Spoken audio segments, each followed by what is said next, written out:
Hello everyone, cost of capital जो chapter था उसके कुछ फॉर्मूलेज हमने डिस्कस कर लिए थे। आज एक क्वेश्चन जो केस सिनेरियो बेस्ड क्वेश्चन है जिसमें डिवेंचर भी है, प्रेफरेंस भी, इक्विटी भी है, उन सब का जो फॉर्मूला है वो डिस्कस करते हैं और finally weighted average cost of capital निकालेंगे हम। ठीक है, तो गिवन क्या है डिवेंचर्स के लिए? जो गिवन है एक बार वो देख लेते हैं। डिवेंचर्स के लिए गिवन है 9% डिवेंचर्स। साथ में मैं सारे कॉन्सेप्ट भी डिस्कस करती रहूँगी इस क्वेश्चन के साथ में। ऑफ रुपीज 2% फ्लोटेशन कॉस्ट है।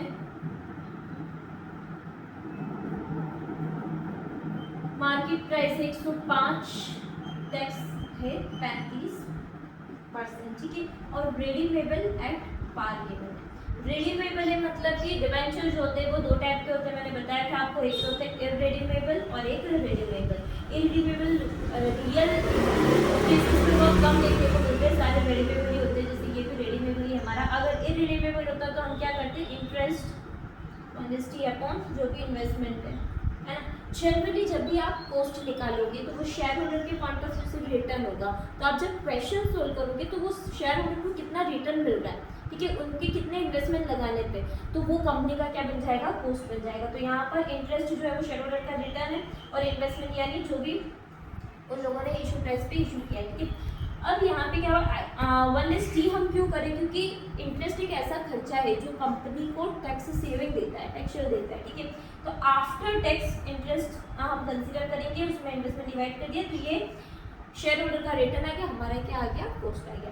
अगर इररिडीमेबल की बात हुई तो इसके वापस दो मेथड से आपको पता है, एक होता है अप्रोक्सीमेशन वाला मेथड और एक हो जाता है IRA यानी इल्ड मेच्योरिटी मेथड। ठीक है, अप्रोक्सीमेशन वाले मेथड का फॉर्मूला हमने देखा था I1 T plus RP less NP upon N RP plus NP upon 2। ये फॉर्मूला कैसे बना था मैंने बताया था। इंटरेस्ट जो है वो आफ्टर टैक्स अपने को कंसीडर करना है। RP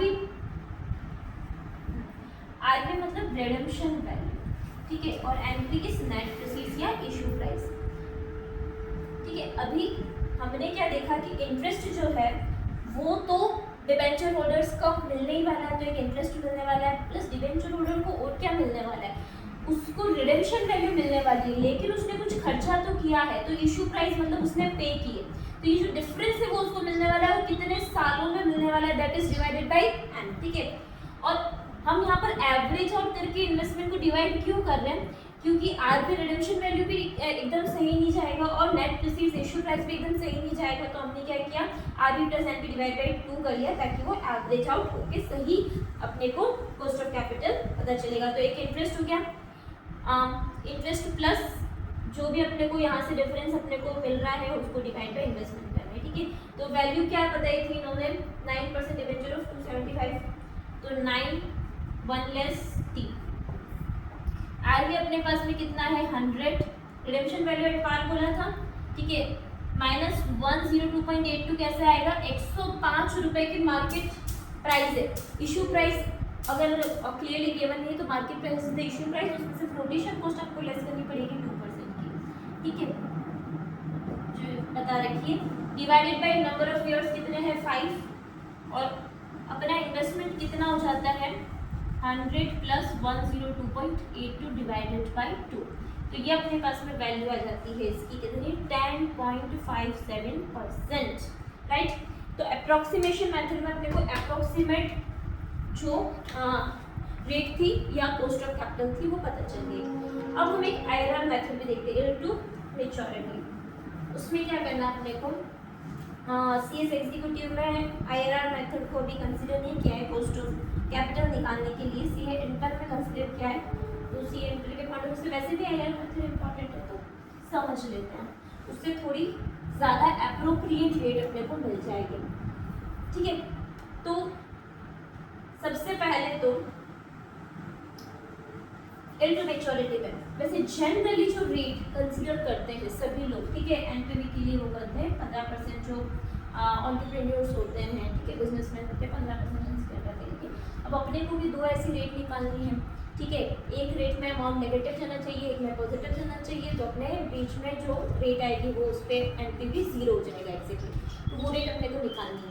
ठीक है, तो अभी हमने क्या करना है, अच्छा एक जो मेरा सीक्रेट फॉर्मूला है जो मैं लगाती हूँ, जिससे मैं श्योर नहीं हूँ क्योंकि वो कोई लिखा हुआ वैलिड फॉर्मूला नहीं है, और मुझे टेंटेटिव रेट मिल जाती है कि मैं किस रेट से शुरू करूँ एनपीवी के लिए लगाना है ना, तो मैं ये सोचती हूँ जो भी रिटर्न है उसको कैपिटल इंप्लॉयड से अगर हम डिवाइड कर दें, कि जैसे अगर यहाँ पर हम डिवेंचर की बात करें तो डिवेंचर में रिटर्न कितना मिलने वाला अपने को 2,75,000 को 9%, यानी अपने को मिलने वाला है 2,475,000। ठीक है, उसमें इन्वेस्टमेंट कितना है, यानी इन्वेस्टमेंट मतलब मार्केट प्राइस कितनी थी अपनी 102.82 multiplied by number of debenture कितने थे, तो अपनी इन्वेस्टमेंट प्राइस हो गई थी 2,82755।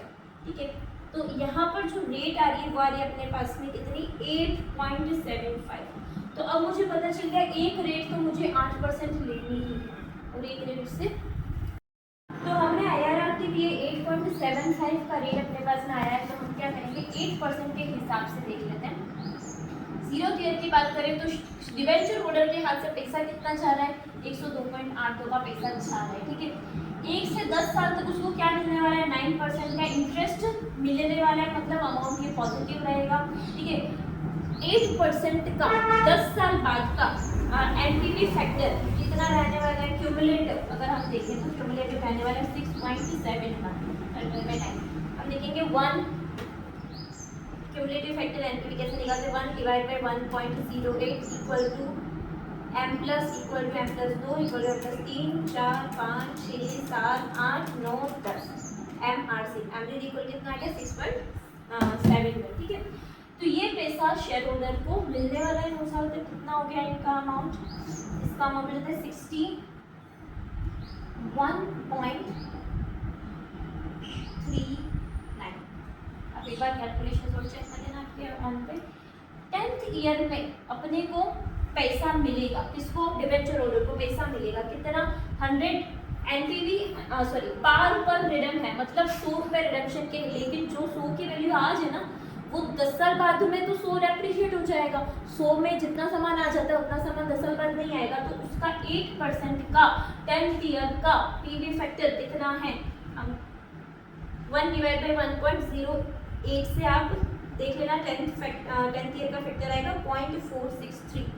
ठीक है, तो ये भी पैसा अपने पास में आने वाला है, तो ये हो गया 46.32। ये दोनों पैसा आएगा, ये वाला पैसा आज जा रहा है इशू प्राइस है या आप मार्केट वैल्यू देख लो ये आज जा रहा है। ठीक है, तो अपने पास में नेट अमाउंट कितना हो गया 4.89, 8% के हिसाब से ये पॉजिटिव है। एक अपने को चाहिए नेगेटिव वाला अमाउंट, तो हम 8% को 10%, एक और फैक्टर ले लेते 10% का, तो जीरो ईयर में वही 2.82 चला जाएगा। 10% के हिसाब से 9%, 10% एनपीवी फैक्टर का 9% की इंटरेस्ट रेट से कितना क्यूमुलेटिव फैक्टर आ रहा है 6.144 इंटू 9, ये अपने पास में पैसा इंटरेस्ट का आ रहा है 55.3, और 10वें साल में रिडेम्पशन की वैल्यू अपने को रिसीव हो जाएगी 100 इंटू 0.38, 10% के हिसाब से 10वें साल का फैक्टर कितना आ रहा है 0.38, तो ये कितना अमाउंट रिसीव हो रहा है 38.55। तो यहाँ पर कितना आ रहा है अपने पास में -8.95, एक माइनस में फैक्टर चाहिए था एक प्लस में। ठीक है, इधर 8% से हमने पीवी देखा तो प्लस में आ रहा है, इधर माइनस में आ रहा है, अपने को चाहिए क्या जीरो, एनपीवी जीरो करना है, तो उसके लिए हम क्या करेंगे इंटरपोलेशन देख लेते हैं दोनों का। हायर रेट से अगर इंटरपोलेशन शुरू करेंगे तो उसमें माइनस हो जाएगा, और अगर लोअर रेट से शुरू करेंगे तो उसमें प्लस हो जाएगा। ठीक है, तो हम 8% से यानी लोअर रेट से शुरू करते हैं तो यहाँ पर प्लस हो जाएगा। एनपीवी ऑफ लोअर रेट, क्योंकि यहाँ पर लोअर रेट लिया है, डिवाइड बाय एन, दोनों का difference NPV of lower minus NPV of higher. ठीक है, अब ये जो है ना इसको मल्टीप्लाई किससे करना है, रियल रेट निकालने के लिए इसको मल्टीप्लाई इन दोनों के डिफरेंस से करना है। ठीक है, हायर और वो कितना है 2% है डिफरेंस। ठीक है, तो 8%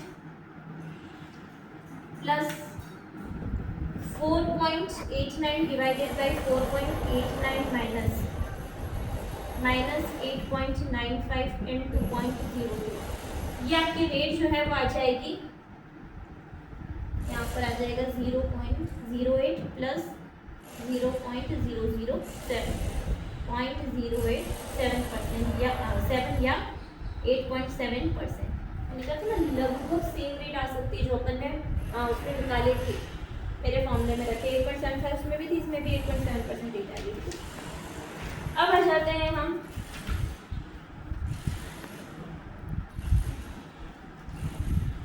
अब ये जो रेट है ना, इससे एनपीवी 0 आ जाएगी 8.7 से, 8% से ये आ रही थी, 10% से ये आ रही थी, 8.7 से एनपीवी 0 आ जाएगी।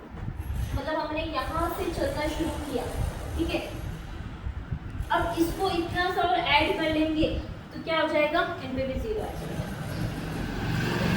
अब हमारे से प्रेफरेंस शेयर वाला जो पर्टिकुलर सेम क्वेश्चन में प्रेफरेंस शेयर के बारे में जो दे रखा है वो डिस्कस कर लेते हैं। प्रेफरेंस शेयर में आईआरआर मेथड से मैं कैलकुलेट नहीं करूंगी, वैसे क्वेश्चन में आईआरआर मेथड नहीं बोला था, बट मैंने समझाने के लिए डिस्कस किया है ताकि एनपीवी से 10.17 ऐसा कुछ आया था। अब हम देख लेते हैं प्रेफरेंस शेयर में, ठीक है। प्रेफरेंस शेयर में क्या क्या गिवन है, 11% प्रेफरेंस शेयर है, 11% का डिविडेंड रेट है, 2,25,000 प्राइस रिडम्पशन है कॉल, फ्लोटेशन कॉस्ट 3% है, मार्केट वैल्यू बता रखी, सोचिए और मेच्योरिटी पीरियड है 10 साल, रेफरेंस का भी 10 साल है, डिवेंचर का भी 10 साल है, ठीक है। ये अच्छा, प्रेफरेंस और डिवेंचर में फॉर्मूला सेम रहेगा, यहाँ पर पी डी हो जाएगा, इसमें कोई टैक्स का बेनिफिट नहीं मिलेगा, टैक्सेशन नहीं मिलेगा, क्योंकि डिविडेंड होता है वो आफ्टर टैक्स एक्सपेंस होता है, ठीक है। तो P D plus R V plus N P upon जो भी मेच्योरिटी है divided by R V plus N P upon, ये फॉर्मूला में समझा चुकी हूँ कि ये डिविडेंड भी रिसीव हो रहा है, इन दोनों का जो डिफरेंस है ये हमने पैसा दिया है, किसने, प्रेफरेंशियल ऑर्डर ने, ये पैसा उसको ये पैसा रिडेम्पशन का मिलने वाला है, ये प्लस, और ये पैसा उसने इशू प्राइस, एनपी मतलब इशू प्राइस, ये उसने दिया है, ठीक है। इन दोनों का डिफरेंस कितने सालों में, मेच्योरिटी पीरियड कितने सालों में ये डिफरेंस मिलने वाला है, ठीक है। तो पर ईयर का निकालेंगे, उसमें डिविडेंड ऐड करेंगे, ये दोनों रिसीव वाली चीजें, ये इन्वेस्टमेंट है, और मैंने आपको पहले ही बताया था रिटर्न डिवाइड बाई इन्वेस्टमेंट से अपना कॉस्ट ऑफ कैपिटल आ जाता है, ठीक है। तो ये वाले फॉर्मूले से आपको प्रेफरेंस शेयर का अमाउंट निकालना, यह आ जाएगा 11 प्लस 100 माइनस 102 तो फ्लोटेशन कॉस्ट जो है वो इधर माइनस हो जाएगी, divided by 10, 100 plus 102.82 divide by 2, ये आ जाएगा 10.8%, ठीक है। प्रेफरेंस शेयर के बाद में आ जाते हैं हम इसके ऊपर इक्विटी का क्या क्या अमाउंट गिवन है, और इक्विटी के 4-5 मेथड होते हैं, सारे मेथड के फॉर्मूला डिस्कस करके जो क्वेश्चन में गिवन है वो मेथड अप्लाई करके हम आंसर निकालेंगे, ठीक है। अच्छा, प्रेफरेंस इक्विटी शेयर जैसे ही रिटेन अर्निंग का भी फॉर्मूला होता है, उस रिटेन अर्निंग को जब आप कॉस्ट निकालोगे तो क्योंकि पड़ा हुआ पैसा है उसकी कोई कॉस्ट नहीं होगी, लेकिन अपॉर्चुनिटी कॉस्ट होगी, है ना। तो हम अपॉर्चुनिटी कॉस्ट के लिए क्या करेंगे, इक्विटी शेयर की जो कॉस्ट निकाल रहे हैं वो फॉर्मूला तो अप्लाई कर लेंगे, जो इक्विटी शेयर की कॉस्ट है वो इसकी कॉस्ट हो जाएगी, लेकिन फ्लोटेशन कॉस्ट को कंसीडर नहीं करेंगे, क्योंकि जो पैसा बॉक्स में पड़ा है उस पर कोई फ्लोटेशन कॉस्ट लग ही नहीं सकता, वो इशू के टाइम पर ही लग सकता है, ठीक है। अब आ जाते हैं हम के लिए क्या क्या गिवन है, देखो इक्विटी शेयर गिवन है, उसकी फेस वैल्यू कितनी है 10 पर शेयर, 5 रुपए बता रखे हैं, फ्लोटेशन कॉस्ट बता रखी है कितनी, ₹4, और एक्सपेक्टेड डिविडेंड कितना बता रखा है 2, D1 बता रखा है 2 एक्सपेक्टेड डिविडेंड, और G बता रखा है 5%। अब मैं आपको बता देती हूँ इसके 4 फॉर्मूले होते हैं इक्विटी शेयर की, क्या निकालने के, कॉस्ट निकालने के होते हैं। पहले डिविडेंड वाला मेथड है तो डिविडेंड डिवाइड बाय P0, अगर अर्निंग वाला मेथड है तो P1 P0 या जो भी अर्निंग्स है आपकी, ठीक है, वो अर्निंग्स हो जाएगी, और डिवाइड बाय जो आज की वैल्यू P0, ठीक है। अब यहाँ पे हम सबसे ज़्यादा जो यूज करते हैं मॉडल ग्रोथ मॉडल, जो ज़्यादा यूज होता है, ठीक है। ये भी देखो क्या है, रिटर्न डिवाइड बाय इन्वेस्टमेंट, वही वाला फॉर्मूला चल रहा है। ठीक है, यहाँ पर भी अर्निंग में जो भी रिटर्न मिल रहा है यानी difference of price market share का वैल्यूएशन में जो भी डिफरेंस आएगा वो सारी अपनी अर्निंग हुई डिवाइड बाय जो पुराना इन्वेस्टमेंट है। ठीक है, गॉर्डन्स ग्रोथ मॉडल में हमने क्या करना है, T1 upon T0 plus G। यहाँ पर कुछ कुछ अजम्पशन है। ठीक है, ये तो हमने क्या लिया है एक्सपेक्टेड डिविडेंड की, हम एक्सपेक्ट करेंगे इतना डिविडेंड प्रेफरेंस शेयर होल्डर को रिटर्न में मिलने वाला है। ठीक है, डिवाइडेड बाय जो भी आज मार्केट वैल्यू है, आज की प्राइस है, प्लस ग्रोथ रेट। यहाँ पर हमने ये अज्यूम किया है कि कंसिस्टेंट ग्रोथ रेट, मतलब एक सिमिलर ग्रोथ रेट है, सिमिलर ग्रोथ रेट से कंसिस्टेंटली वो क्या हो रहा है, बढ़ रहा है। मतलब अगर ये 10% इस साल ग्रोथ हो रहा है, 10% की हर साल है ना, तो ग्रोथ रेट में कुछ चेंज नहीं आ रहा है, कांस्टेंट ग्रोथ रेट कर सकते हैं। ठीक है, तो कांस्टेंट ग्रोथ रेट के लिए हमने यहाँ पर जी यूज किया है। ठीक है, एक्सपेक्टेड डिविडेंड, अच्छा हम ये मान के चलते ना, क्योंकि इक्विटी शेयर का पता नहीं है ना कब रिडीम होंगे, लेकिन कभी कभी क्या होता है ना कि यील्ड टू मैच्योरिटी मेथड लगा सकते हैं। अगर वो बीच में ही सोल्ड कर दिए उस शेयर होल्डर ने, तो सोल्ड कर दिए तो 5 साल बाद सोल्ड किए तो हमको उसका मैच्योरिटी पीरियड 5 साल मिल जाएगा, तब हम यील्ड टू मैच्योरिटी लगा सकते हैं, यानी जितना भी अर्निंग हुई डिवाइड बाय इन्वेस्टमेंट। ठीक है, अब यहाँ पर D1 अपॉन P0, D1 कितना बता रखा है 2, P0 20 गिवन है, प्लस 5% की ग्रोथ रेट गिवन है, तो उससे अपने पास में आ गया 15%। ठीक है, ये सारे तो अपने क्या निकल गए, एक एक particular preference share, equity share और डिवेंचर का हमने पोस्ट निकाल लिया। ठीक है, किसके पॉइंट ऑफ व्यू से सारे क्वेश्चन सॉल्व हुए, शेयर होल्डर डिवेंचर होल्डर के पॉइंट ऑफ व्यू से, और जो उनके लिए रिटर्न है वो अपने लिए क्या हो गई, पोस्ट हो गई। अब हम इनका वेटेड एवरेज करके पूरी कंपनी का क्या निकालने वाले हैं, weighted average cost of capital. ठीक है, तो हमने क्या करना है, अच्छा वेटेड एवरेज के लिए दो बात है, तीन तरह से इसको निकाल सकते हैं, या तो क्वेश्चन में गिवन होगा तो वैसे बुक वैल्यू गिवन हो तो बुक वैल्यू वेट्स लेंगे, मार्केट वैल्यू गिवन है तो मार्केट वैल्यू वेट्स लेंगे, और सबसे बढ़िया जो आज के लिए कंपनी अप्लाई करती है क्या है, मार्जिनल कॉस्ट। मार्जिनल मतलब इन दोनों का डिवाइड बाय 2 एवरेज आउटपुट, वो मार्जिनल वेट। ठीक है, तो यहाँ पर सबसे पहले हम क्या कर लेते हैं, डिवेंचर की बात कर लेते हैं। डिवेंचर 275, अगर हम मार्केट वैल्यू वेट पे जाए, फिर बुक वैल्यू भी बताऊंगी और फिर मार्जिनल भी बताऊंगी। ठीक है, फिर यहाँ पर कॉस्ट होगी, आप मल्टीप्लाई करोगे तो यहाँ पर उनका weighted average cost of capital आ जाएगा, आप इनकी इधर टोटल करोगे। अब इसे डिवेंचर की मार्केट वैल्यू कितनी है, ये डिवेंचर के नंबर आ गए और उसको 105 यानी मार्केट वैल्यू से मल्टीप्लाई करोगे, क्या गया 28875। नेक्स्ट आता है डिवेंचर की वैल्यू हुई 275,000 डिवाइड बाय 100 इनटू 105, ये मार्केट वैल्यू। अब हम इक्विटी की market value 5 lakh divide by 10 की प्राइस है इंटू 24 इज मार्केट प्राइस। ठीक है, तो यहाँ पर इन दोनों की मार्केट वैल्यू हो जाती है 12,00,000,000, टोटल हो जाता है 17,27,250। राइट, अब इसकी मार्केट वैल्यू देते 288,750 डिवाइडेड बाई 172,7,250, ये हो जाता है 0.1672, ये हो जाता है 0.1381, ये हो जाता है 0.897। ठीक है, अब उसी तरह से अगर बुक वैल्यू की बात करें तो 275,000 इन तीनों को ऐड कर लेते हैं, तो यहाँ पे इनकी बुक वैल्यू के हिसाब से 0.275, 0.225 और यहाँ का जाएगा 0.5। ठीक है, मार्जिनल वैल्यू की अगर बात करें, मार्जिनल वैल्यू तो हम क्या करेंगे, इन दोनों को ऐड करके डिवाइड बाई 2 कर देंगे, तो 275,000 प्लस 288,750 डिवाइड बाई 2, ये अपने पास आ जाता है 281,875। फिर आ जाता है 231,750, ये आ जाता है 285,000। इनका वेट निकालेंगे तो वेट आ जाएगा 0.2065.17 और इसका आ जाएगा 0.62।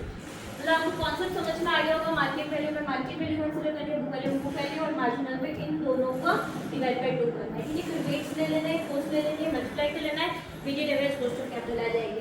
मार्केट वैल्यू से जो आपकी weighted average cost of capital आ जाएगी, यहाँ पर कॉस्ट लिखी है तो कॉस्ट कितनी है 0.548 है, 0.1057 लो या फिर 0.087 लो, यहाँ पर 0.15 लो, तो आपकी जो ओवरऑल इनको ऐड करके कॉस्ट आ जाएगी 12.8%। तो weighted average cost of capital है, ठीक है। ये सारे कॉन्सेप्ट्स मैंने आपको क्वेश्चन समझाया है जिसमें आपको सारे कॉन्सेप्ट फॉर्मूले और फॉर्मूले क्यों लगे हैं वो रीजन बताया है। Okay, thank you.